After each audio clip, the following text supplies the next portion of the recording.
Clark County's budget right now is taking a big hit because of COVID-19. A new report to show the government could be short some hundreds of millions of dollars. And 13 Action News reporter Sean Delancey explains how this puts public safety programs at risk of deep budget cuts. The coronavirus shutdown has brought the county's tax structure to its knees. The chief financial officer today painted a grim picture of decisions facing commissioners if they want to stay in the black.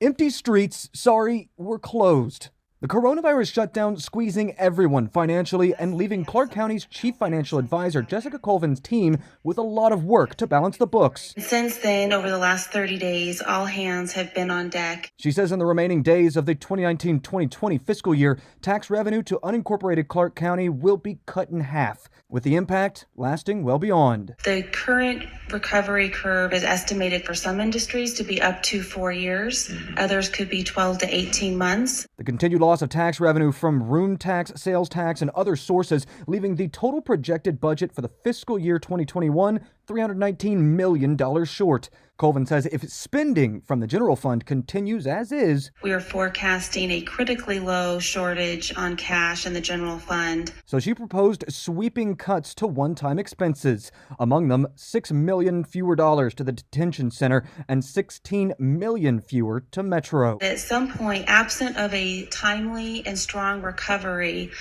public safety services will be impacted. Other cut proposals included salary and benefit reductions, a hiring freeze, and voluntary furloughs. That's just to get through July 2021, and Colvin predicted more cuts the following year. I just think that for the general public, they should understand this is like going back more than a decade. The one economic bright spot from the meeting, commissioners voted to establish a COVID-19 relief fund where they can take money from the state and federal government and send it to those in need. The only no vote, Commissioner Tick Segerblom. He wanted more assurance money would be spent the right way. Where we would use it, what type of criteria we would use, and who would make those decisions.